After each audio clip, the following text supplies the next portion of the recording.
나 요한은 너희 형제요 예수의 환난과 나라와 참음에 동참하는 자라. 하나님의 말씀과 예수를 증언하였으므로 말미암아 반모라 하는 섬에 있었더니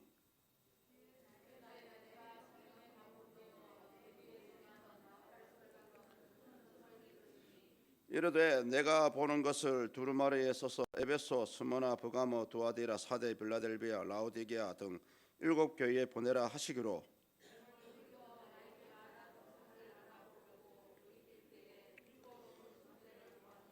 촛대 사이에 인자 같은 이가 발에 끌리는 옷을 입고 가슴에 금띠를 띠고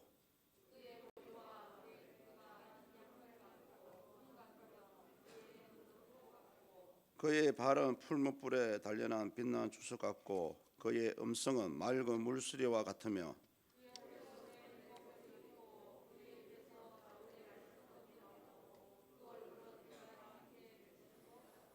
내가 볼 때에 그의 발 앞에 엎드려져 죽은 자 같이 되매 그가 오른손을 내게 얹고 이르시되 두려워하지 말라 나는 처음이요 마지막이니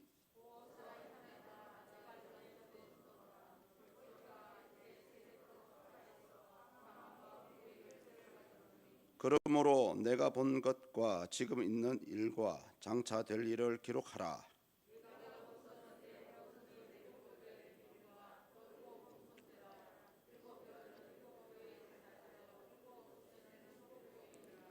아멘. 마지막 때를 가면 갈수록 성도들의 신앙도 아주 분명하게 갈라집니다. 신앙을 계속해서 열심히 지키는 자가 있는 반면에 또 신앙이 식어서 또 하나님을 떠나버리는 그런 상황이 이제 극명하게 갈라지고요.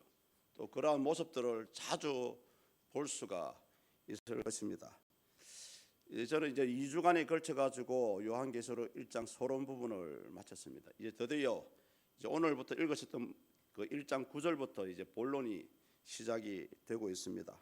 오늘 말씀은 사도 요한이 처음으로 본 환상, 이 첫 번째 환상에 대한 이야기를 하고 있습니다.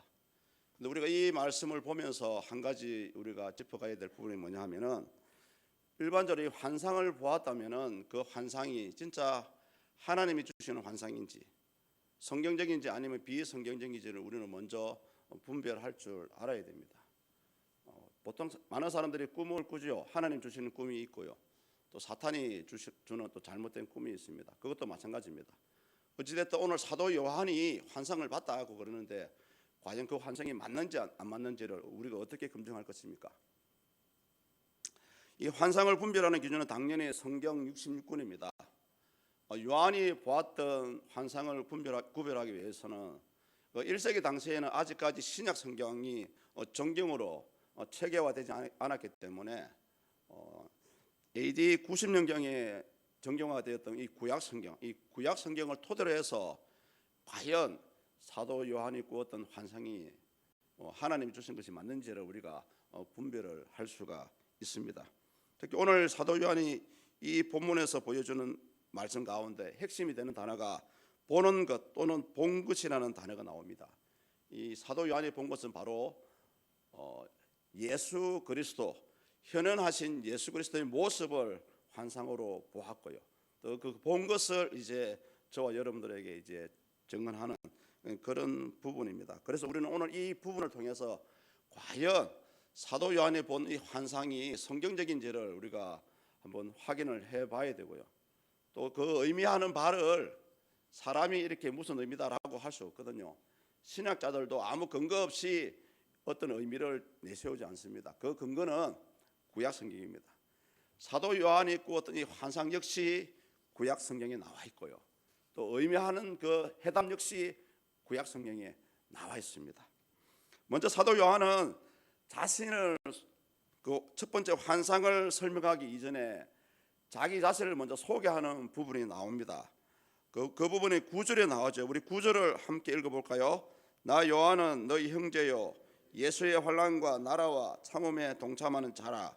하나님의 말씀과 예수를 증언하였으므로 말미암아 반모라 하는 섬에 있었더니 많은 신학자들은 이 요한계시록을 사도 요한이 기록했다고 얘기하지만은 또 일부 신학자들은 또 그것을 인정하지 않는 분들도 있습니다. 그래서 우리가 누가 기록했는지가 중요한 것이 아니고요. 오늘 이 요한이 자기 자신이 어떠한 사람인지를 이제 먼저 소개를 합니다. 보시면 두 가지로 소개하고 있죠. 한 가지는 이 책을 읽는 독자들과 당시 아시아 일곱 교회에 있는 교인들에게 형제 사이라고 이렇게 설명을 하고 있습니다. 원문에서는 이 형제라는 단어는 피를 나눈 한 어머니에서 태어난 같은 피를 나눈 혈육이라고 이렇게 나와 있거든요. 근데 우리는 피를 나눈 사람들이 아니잖아요. 그런데도 이 사도 요한이 형제라고 얘기하는 것은 다 그 근거가 있어요. 비록 육신의 피를 나눈 것은 아니지만은 예수 그리스도의 십자가의 피, 그 십자가의 피로 우리가 변화받고 새 사람을 입었기 때문에 이제부터는 교회 안에서 저와 여러분들은 형제 사이요 자매 사이라고 할 수가 있는 것입니다. 사도 요한도 그것을 근거로 해서 이제부터 우리는 예수 그리스도 안에서 한 형제입니다라고 그렇게 소개를 하고 있습니다. 또 하나는 뭐냐면은 중요하죠. 예수님의 환난과 나라와 참음에 동참하는 자라고 자신을 소개합니다. 이것은 뭐냐면은 우리가 예수 믿는 사람이라면은 항상 좋은 것을 바라보면 안 됩니다. 예수님이 겪었던 즐거움도 있는 반면에 고난과 고통도 있습니다. 그것을 사도 요한도 겪었고요. 오늘을 살아가는 저와 여러분들도 복음 안에서 좋은 것만 생각하시면 안 됩니다. 우리 주변에 있는 환난과 고난과 고통이 있습니다. 그 역시 그것에 동참하는 것 역시 우리가 감당해야 될 한 부분입니다. 그래서 마지막 때까지 우리는 하나님의 나라가 임하실 때까지 우리 성도들은 이 믿음의 인내, 이 인내가 있어야 된다는 그런 말을 하고 있습니다. 이처럼 사도 요한이 구절과 같이 형제요 예수 그리스도 안에서 참음이 있다라고 설명하는 이유가 있습니다. 그것은 뭐냐면 당시 핍박을 당하고 있었던 교인들을 향해서 주는 말씀이거든요. 당시 지난 시간에도 말씀을 드렸지만은 이 도미티안 황제가 주는 이 핍박 때문에 많은 사람들이 신앙의 갈등을 느끼고 있었습니다. 그래서 이들에게 우리가 당신들이 지금 다 받고 있는 핍박이나 고난은 당연한 것이다. 당연한 것이기 때문에 그냥 믿음으로 인내함으로 이겨라라고 이제 격려하는 그런 말입니다. 그래서 성경에서는 이 인내를 어떻게 표현하냐면은 하나님의 나라에 갈 수 있는 안내자라고 이렇게 표현을 하고 있어요. 또 인내한다는 것은 뭐냐면은 여러분들도 마찬가지입니다. 신앙 때문에 인내하고 참고 견디는 것은 바로 예수님의 사역에 동참하는 것이고요. 예수님의 지시던 그 고난에 참여하는 것이라고 할 수가 있습니다. 그래서 우리 그리스도인들은 나에게 다가오는 고통이나 고난이나 핍박을 아주 당연하듯이 받아들여야 되는 것입니다. 오늘 사도 요한이 그 말을 하는 겁니다. 그러면서 이제 자기가 이렇게 얘기하죠. 이제 환상을 경험하게 된 방법을 언급하게 되는데요. 그는 자신이 환상을 보게 된 것은 성령의 감동하심에 따라서 보았다고 얘기합니다. 10절입니다. 제가 읽어드리겠습니다. 주의 날에 내가 성령에 감동되어 내 뒤에 나는 나팔 소리 같은 큰 음성을 들으니. 사도 요한이 이 말을 하는 것은 뭐냐면은 내가 받은 환상이나 감동은 당연히 구약 성경에 나와 있는 구약 성경대로 그 근거를 해서 성령의 감동을 받은 것이다라고 얘기합니다. 구약의 여러 선지자를 보면은 다는 아니지만은 대표적인 몇몇 분들은 그 소명을 받을 때에 하나님의 성령의 강권적인 역사하심이 있었습니다. 그 대표적인 인물이 에스겔입니다. 에스겔에서 2장 2절에 보면은 이런 말씀이 나옵니다. 그가 내게 말씀하실 때에 그의 영이 내게 임하사 나를 이렇게 세웠다라고 얘기합니다.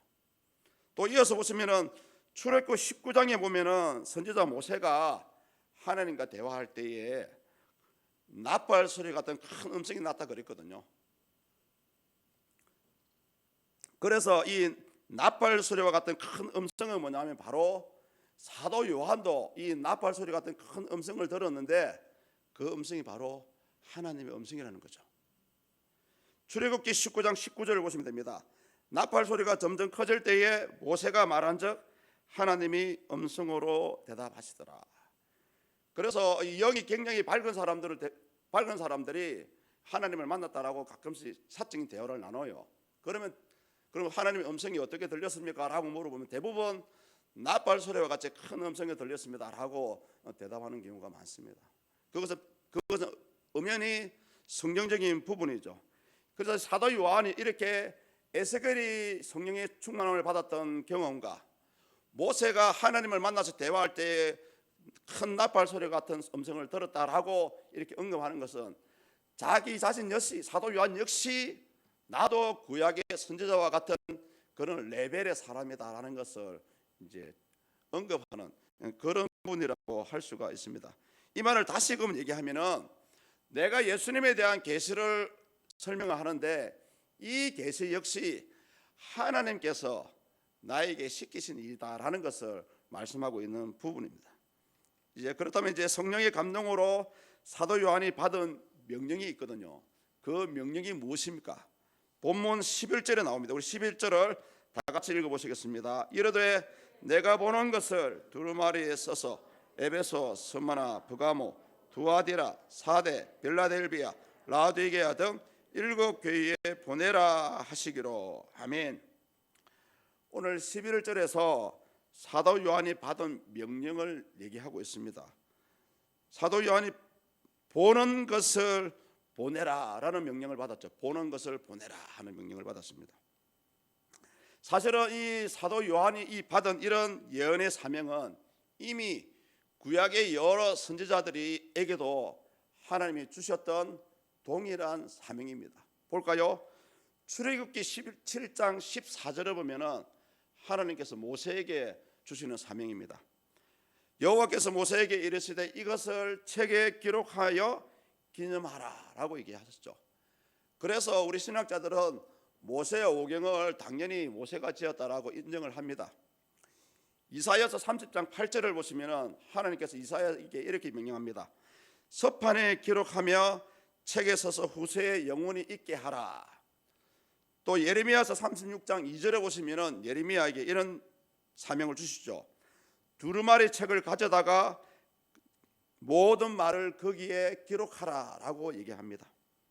그래서 우리는 이 구약의 이사야, 모세, 예레미야 이분들이 받았던 그 명령을 종합해 보면은 그 당시의 명령은 뭐냐 하면은 이스라엘에게 하나님의 심판이 있을 것이다 하는 그 약속을 얘기하는 부분입니다. 따라서 구약의 말씀을 근거로 해서 오늘 사도 요한이 보는 것도 사실은 이런 말이죠. 이걸 한마디로 정의하면 구약과 같이 하나님이 심판에 대해서 말씀하고 있다는 것입니다. 그래서 여러분 이 요한계시록은 그 미래에 일어날 예언을 얘기하면서도 하나님의 심판, 이 하나님의 심판이 있다는 것을 우리에게 얘기합니다. 요한에게 주신 그 명령을 조금 더 구체적으로 얘기하면은 요거죠. 예수님의 심판이 있을 것이다. 예수님의 심판이 있을 것이는 이 심판, 예수님의 이 심판에 대해서 아시아에 있는 7교회들에게 이제 이 소식을 전해라라고 얘기하고 있는 부분입니다. 이 본문 전체를 보면은 뒤에 나오지만은 사도 요한이 받았던 명령은 두 가지입니다. 자기가 보고 있는 것을 아시아 7교회에 보내라는 그 명령과 함께 자기가 환상을 본 것을 보는 것을 이제 기록해라는 그런 명령을 동일하게 구약의 선지자와 같이 동일하게 명령을 받고 있는 부분입니다. 자, 그래서 우리는 여기서 이제부터 과연 이 사도 요한에게 그러한 명령을 주셨던 분이 누구인지, 주체가 누구인지를 살펴볼 필요가 있습니다. 그 부분은 본문 12절에서 20절까지의 내용입니다.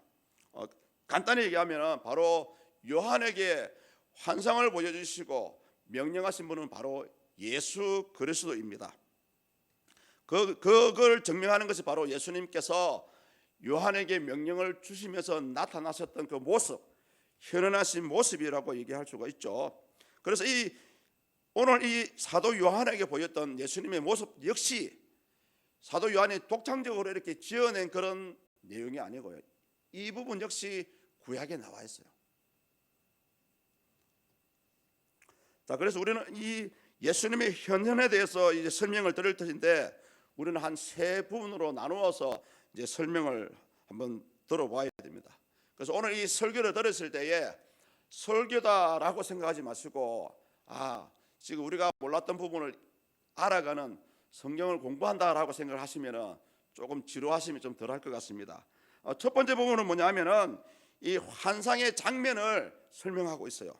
그 내용이 본문 12절에서 16절까지 내용입니다. 이 환상의 장면에서 보여주는 그 내용이 뭐냐면은 예수님이 천상의 제사장이면서 동시에 이 세상을 통치하시는 통치자, 그리고 장차 앞으로의 미래에 다가올 그 심판자, 이 심판자라는 것을 이제 묘사하고 있는 부분입니다.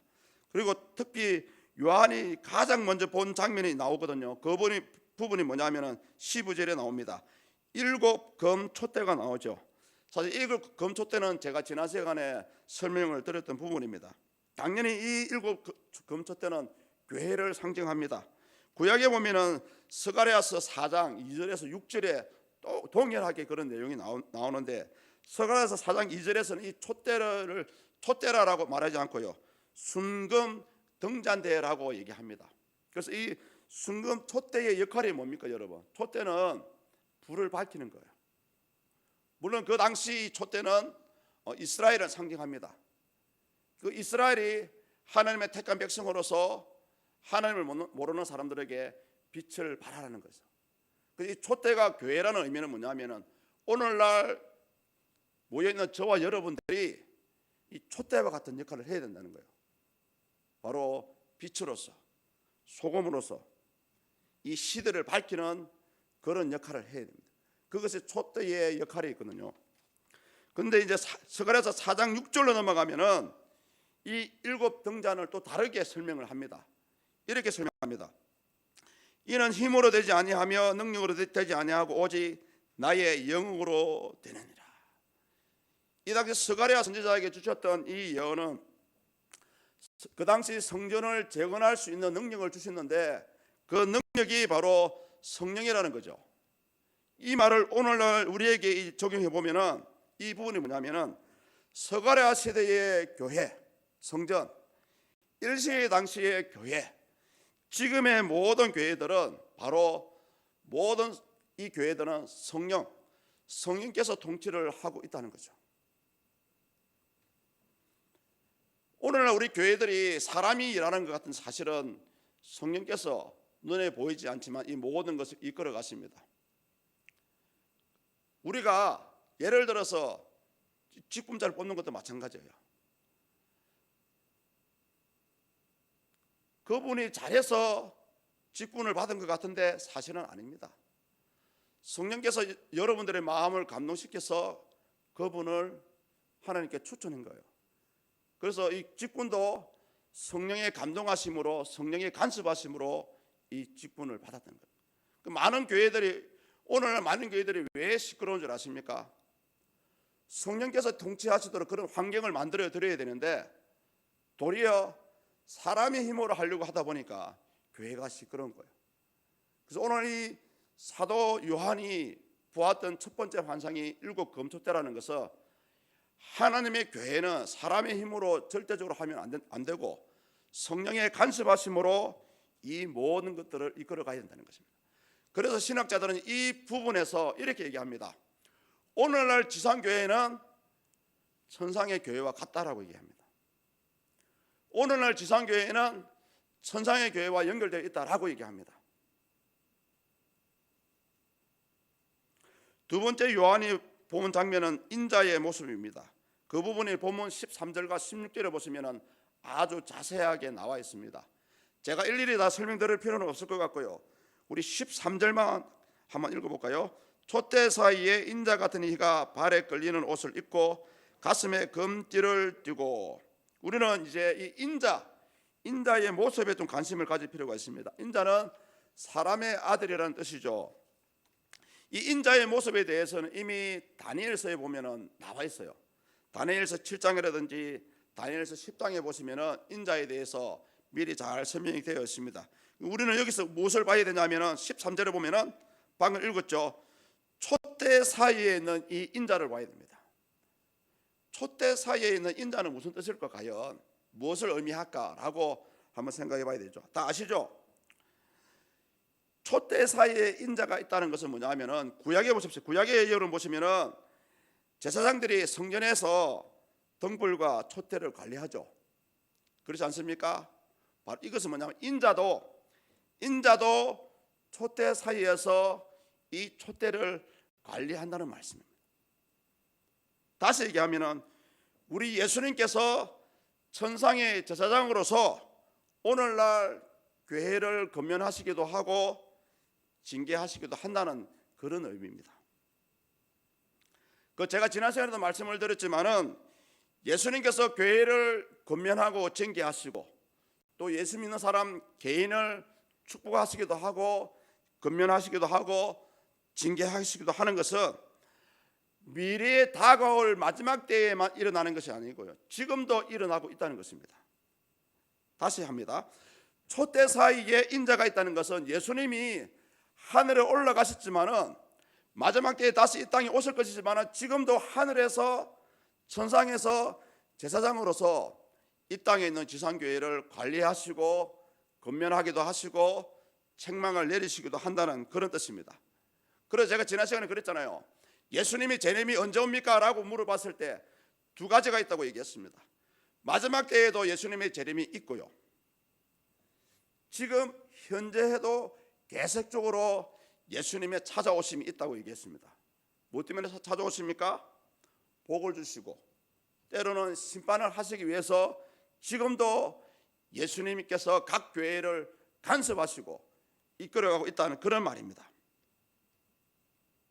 그래서 인자를 이 심판자로 보는 내용이 또 이어서 나오는데요, 그 내용이 14절 끝에 나옵니다. 불꽃 같은 눈이라는 단어가 나오죠. 불꽃 같은 눈. 이 불꽃 같은 눈 역시 다니엘서에 그대로 나옵니다. 다니엘서 10장에 보면은 횃불 같은 눈이라고 얘기하고요, 특히 다니엘서 7장 9절에서는 하나님의 보좌, 예수님의 보좌를 불꽃이라고 표현합니다. 그래서 이 예수님의 눈을 불꽃이라고 얘기하는 것은 바로 예수님께서는 신적인 통찰력이 있다는 거죠. 우리 사람의 마음은 마음속의 생각을 우리가 알 수 있습니까? 모릅니다. 그런데 우리 예수님께서는 사람 속에 있는 마음의 생각과 뜻을 아시고 계신다는 거죠. 조금 더 얘기하면 지금 여러분들의 신앙적인 영적인 상태를 우리 예수님은 알고 계시기도 하고 감찰하시기도 하고 불쌍히 여기시기도 한다는 그런 뜻입니다. 그리고 이 당시 교회를 박해하는 박해자를 알고 있어요. 박해자가 누구인지도 알고 있습니다. 그래서 이 예수님의 심판은 마지막 때만 있는 것이 아니고요, 때를 따라서 지금도 내일도 복을 주시기도 하고 심판을 주시기도 한다는 것입니다. 그리고 16절에 넘어가면 또 예수님을 심판자라고 표현합니다. 16절을 보십시오. 그의 오른손에 7별이 있고 그의 입에서 좌우의 날선 검이 나오고 그 얼굴은 해가 힘있게 비치는 것 같더라. 바로 입에서 나오는 좌우의 날선 검이 바로 심판자의 모습을 우리에게 보여주고 있는 말씀입니다. 이 부분은 이사야서 11장 4절에 나와요. 이사야서 11장 4절에 보면 이렇게 얘기합니다. 그의 입술의 기운으로 악인을 죽일 것이며. 그래서 이 한마디가 뭐냐면은 예수님은 그 입술의 기운으로 금으로 교회에서 불순종하거나 세상의 불순종을 심판할 것이다 라고 얘기를 하고 있죠. 그래서 히브리서 4장 12절에 가면은 이 금이 무엇이냐, 바로 하나님의 말씀이라는 거죠. 여러분들이 이 땅에서 살아가는 동안에 여러분이 마지막 때에 하나님의 심판제 백보자 앞에서 설 텐데 그때의 기준이 뭐냐, 바로 하나님의 말씀이라는 거죠. 많은 크리스천들이 이런 착각을 하고 있어요. 특히 구원파가 그러죠. 예수님을 영접했으면 됐다. 그리고 예수님을 영접했기 때문에 나는 무조건 구원을 받는다. 그래서 내가 천국에 가는 동안에 나는 마음대로 살아도 된다 라고 하면서 불법을 행하기도 하고요, 부정을 행하기도 하고 심지어 타락하기도 하죠. 여러분, 과연 예수님을 영접했던 사람들에게 불의한 모습이 있을 수 있겠습니까?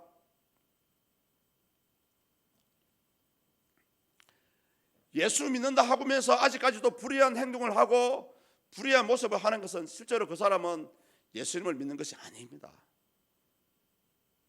또는 성령으로 거듭났다라고 얘기하면서 불의한 일을 한다면 그 사람은 사실은 성령으로 거듭난 것이 아니에요. 본인이 착각만 하고 있을 뿐입니다. 이 다음으로 이제 보여지는 환상을 보고 요한이 보여주는 그 반응이 나옵니다. 본문 17절 앞부분만 읽어볼까요?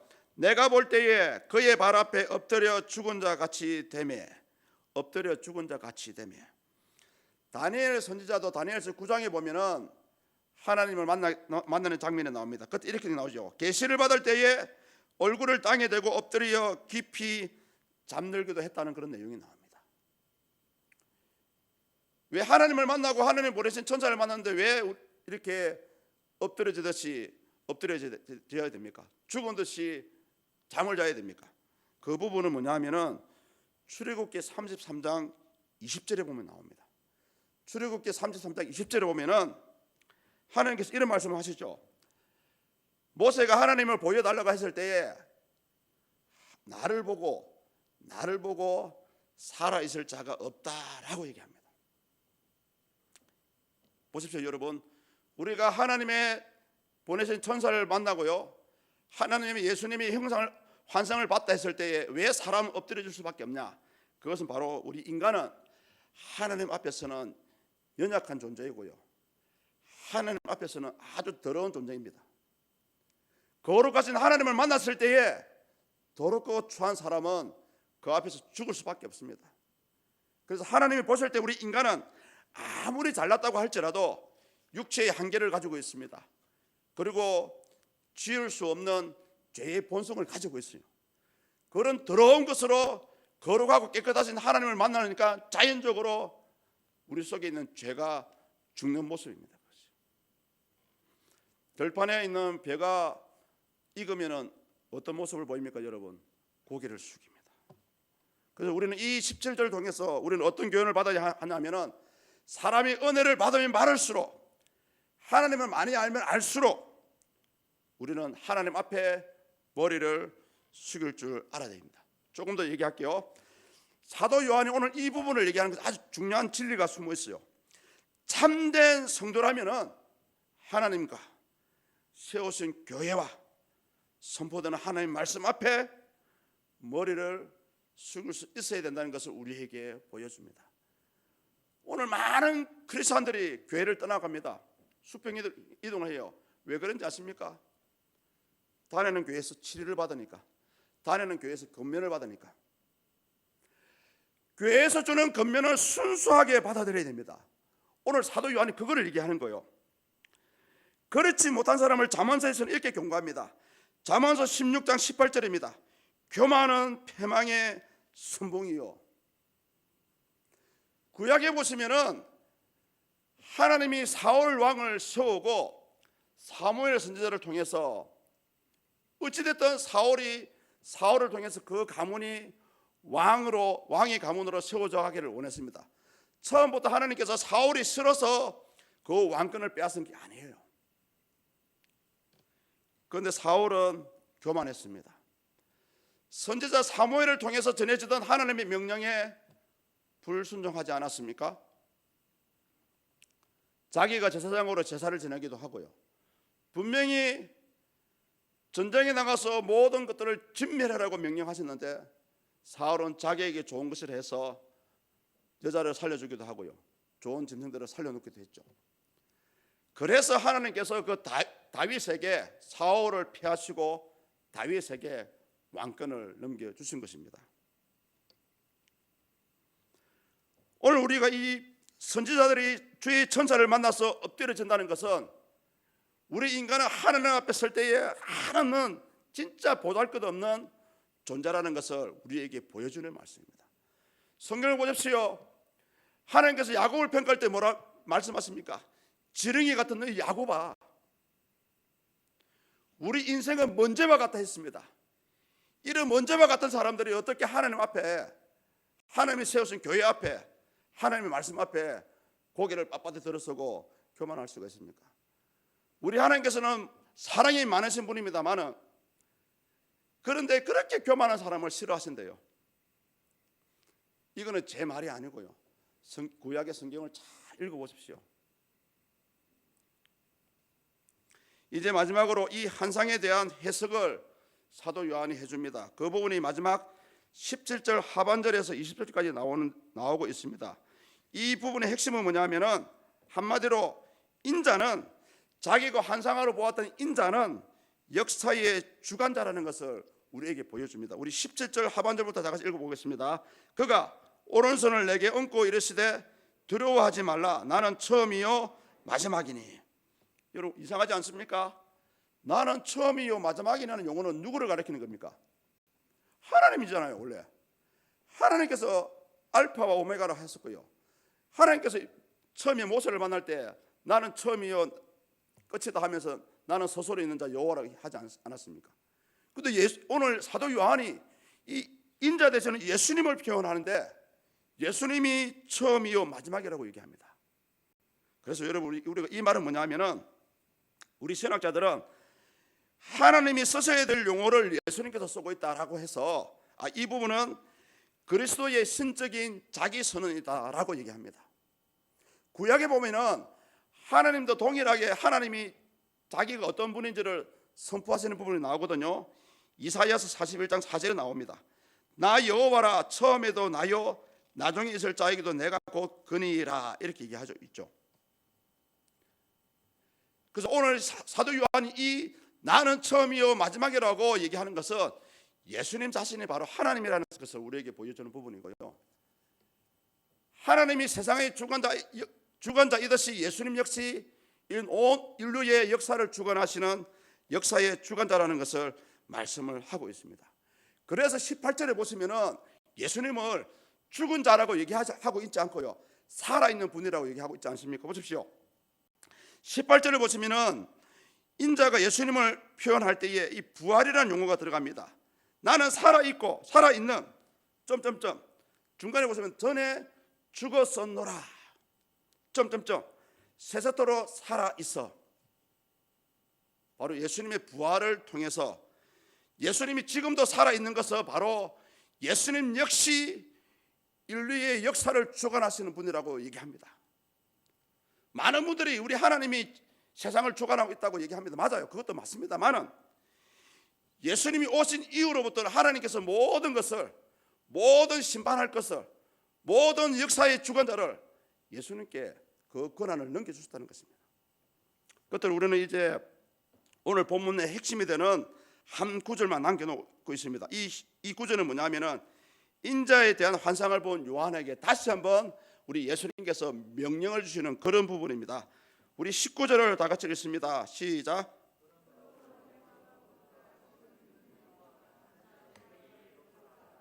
아멘.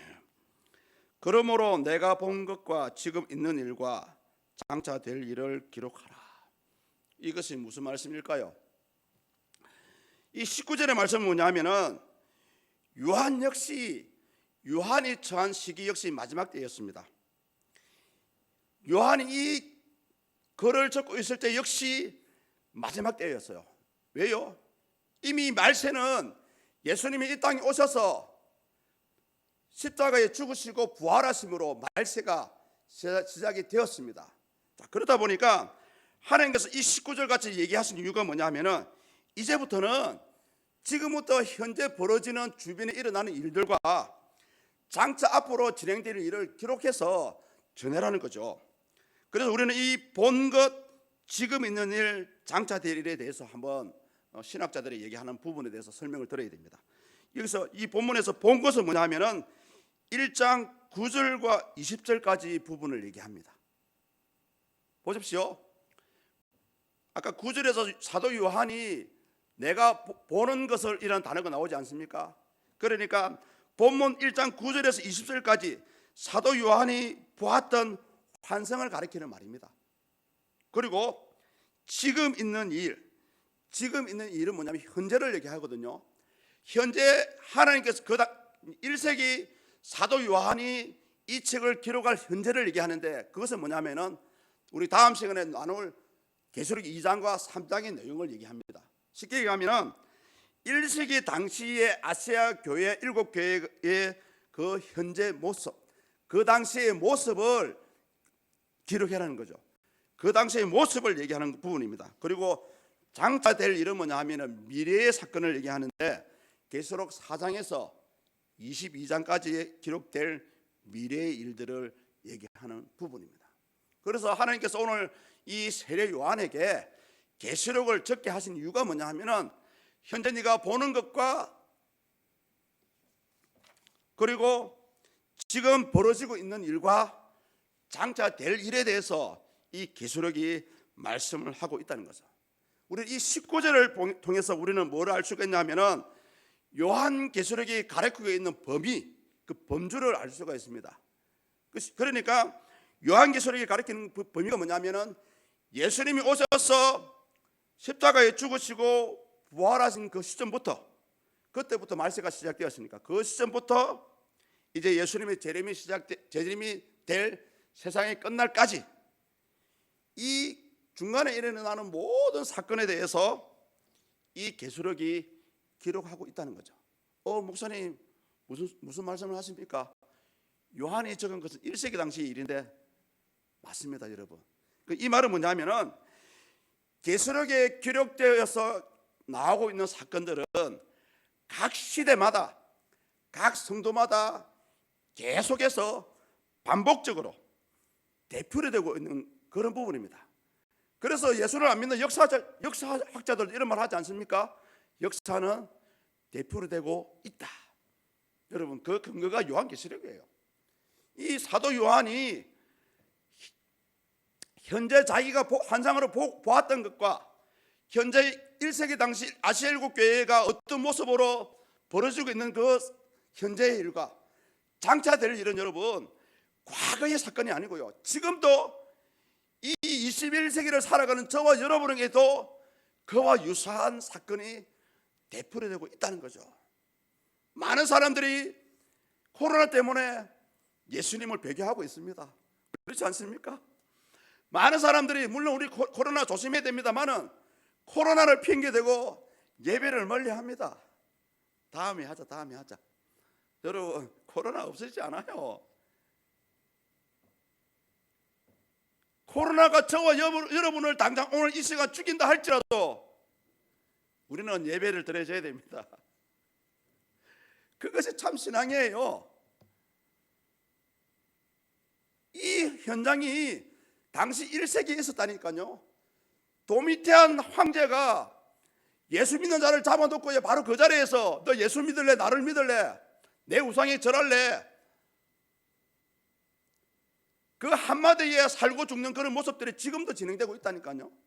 그럼 많은 분들이 신앙이 죽어가고 있다는 게, 신앙이 식어가고 있다는 것이 막연한 것이 아니고요, 저와 여러분들 주변에서 벌어지고 있다는 것입니다. 같은 교회를 다니고 있고 같은 하나님을 섬기고 있지만은 누구는 열심을 내고 있고요, 누구는 어떻게 하면 교회를 떠나갈까, 어떻게 하면 내한테 좀 더 교회를 찾아갈까, 이 생각하고 있다니까요. 과연 그런 사람이 옳은 신앙이라고 할 수 있습니까, 여러분? 우리 하나님께서는 요구하시는 게 그 얘기가 아닙니다. 오늘 이 요한계시록이 심판을 얘기하고 있지만은요, 그러한 너에게 다가오는 심판이 있다 할지라도, 그런 환난과 고통이 있다 할지라도 그 자리에서 죽으라는 말입니다. 그 자리에서 헌신하라는 말입니다. 가긴 어딜 가요? 서문의 식구들은 이 자리에서 저와 여러분들 뼈와 살과 목숨까지 묻어야 됩니다. 그것이 하나님께서 원하시는 거라니까요. 이 요한계시록이 요구하는 것이 바로 그 말입니다, 여러분. 나은 환경을 찾아가고 좋은 목사를 찾아가고 아닙니다. 좋은 목사는 여러분에게 보내주신 목자가 아니에요. 하나님께서는 자기 양 때마다 정해주신 목자가 있습니다. 여러분 인터넷 들어가 보십시오. 얼마나 유명한 강사들이 설교를 많이 하고 있습니까? 그분들의 메시지가 은혜스러워요. 그런데 여러분, 과연 그분들의 메시지가 저와 여러분에게 주시는 말씀일까요? 아닙니다, 여러분. 그분들의 말씀을 듣고 오늘 색다른 걸 들었다, 잠시 귀는 덜골지 몰라도 저와 여러분에게 주시는 하나님의 꼴, 목자의 꼴은 우리가 다니고 있는 교회에 목사님들은 입을 통해서 전해지는 생명의 말씀입니다. 그 말씀이 여러분을 살리고요, 그 말씀이 여러분을 하나님이 원하시는 구원의 길로 인도하신다니까요. 많은 사람들 잘 모르고 있어요. 예수님을 사랑합니다, 주를 위해서 살겠습니다, 죽겠습니다 하는데 수는 거짓말입니다. 주를 위해서 죽을 사람은 내가 분리하고요, 내가 손해를 보고요, 내 마음이 안 맞아도 그 자리에서 아멘, 하나님의 뜻입니다, 이 자리에서 죽겠습니다, 그것이 여러분 헌신이지요. 그것이 예수님의 십자가의 길을 따라가는 것이지 않습니까? 대부분의 사람들이 예수님을 믿는다 하면서 환상 속에 살아가고 있어요. 노래도 환상 속에 그대라는 제목도 있지만 많은 분들이 환상 속에 살아가요. 예수님을 사랑하고 예수님을 섬기는 것은요, 내가 있는 이 자리에서 내가 섬기는 하나님이 나를 보내준 이 교회에서, 이 재단에서 저와 여러분들의 피와 살을 쏟아내야 됩니다. 이제는 저는 과거를 얘기하는 거 아닙니다. 현재부터. 현재 여러분들을 이곳에 하나님이 보내셨다면 이제부터 저와 여러분들은 다른 생각하시면 안 돼요. 하나님이 나를 이 교회에 보내주신 것은 분명히 나를 통해서 이 교회에 헌신해야 될 부분이 있다라고 얘기합니다. 여러분들은 이 서문의 지체입니다. 여러분 한 사람이 이 지체가 나가버리면 우리 서문교회는 뭐가 됩니까? 발가락 하나 사라지면 뭐가 돼요, 여러분? 장애자가 되는 거예요. 장애자가 되면은 하나님이 원하시는 사역을 할 수가 없습니다. 그래서 우리는 오늘 사도 요한이 천사를 만나서 하나님이 계시를 받는데도 불구하고 잠이 들고 다니엘도 엎드려져 버립니다. 오늘 그것을 왜 보여주시는지 아십니까? 하나님의 나라와 하나님이 세우신 이 모든 교회 앞에 엎드려져라는 것을 얘기합니다. 이제 말씀을 정리 한번 해보겠습니다. 사랑하는 성도님들, 그렇습니다. 오늘 사도 요한이 이 본문뿐만 아니고요, 이 요한계시록을 통해서 말하고 싶은 것은 바로 심판입니다. 하나님의 심판이 있습니다. 그러니까 우리 진짜 이제부터 하나님을 잘 믿어봅시다. 바로 그 말이에요. 다른 말 없습니다. 요한계시록에 뭐 7인이 어떻고 7대접이 어떻고 그분 말이 뭐고 몰라도 돼요. 요한계시록의 말씀은 마지막이 되던 지금도 예수님을 통해서 교회와 나에게조차도 하나님의 복과 심판이 이루어지고 있다는 것을 우리는 인지를 해야 됩니다. 그 말씀을 놓치지 말아야 돼요. 더 중요한 것은 이 계시록의 말씀이 비록 AD 90년경에 지어진 말씀이지만은 지금도 동일하게 2000년이 지났지만 지금도 동일하게 그러한 사건이 일어나고 있다는 거죠. 물론 외형적으로 보여지는 모습은 다를 거예요. 여러분 멀리 쳐다보지 마십시오. 진짜 코로나와 같은 이런 전염병이 인류 역사에 있었습니까? 없었습니다. 이것이 뭘 예고합니까? 요한계시록에 보면은 마지막 때에 하나님의 심판 가운데 한 가지가 전염병이 있다. 여러분 막연한 코로나가 아니고요, 이미 요한계시록을 예언하고 있는 하나님이 보내신 징계라니까요. 그래서 오늘 사도 요한은 오늘 이 본문을 통해서 뭐라고 얘기하냐면 1세기 당시의 신자들에게는 도미티안 황제가 주는 박해를 인내함으로 참아라라고 얘기합니다. 역사의 수레바퀴 속에 오늘을 살아가고 있는 교회와 우리 신자들에게는요, 이 시대의 흐름을 알고 이 시대의 흐름을 이해하고요, 그래서 여러분 뉴스를 많이 보십시오. 신문도 보시고요, 이 시대의 흐름을 알아야 되고 과연 주님의 구원의 때가 언제인지 사모하고 기다리라고 이 계시록을 적었던 것입니다. 사랑하는 성도님들, 그런데 이 험악한 때를 견뎌내고 믿음으로 승리하는 비결은 딱 한 가지밖에 없습니다. 다 같이 따라 해볼까요? 인내. 인내. 참고 견디지 못하면은 이 신앙 지킬 수 없습니다. 여러분 제발 부탁합니다. 구원자 되시는 예수님을 놓치지 않기를 축복합니다. 코로나로 인하여서 여러분 현재의 삶이 힘들고 어렵다 할지라도, 심지어 당장 내가 자살해야 될 정도의 그런 고통과 슬픔 속에 있다 할지라도 여러분 변함없이 인내하시고 이 현재의 어려움을 견뎌낼 수 있기를 주 예수 이름으로 간절히 축복합니다. 오늘 다 같이 한번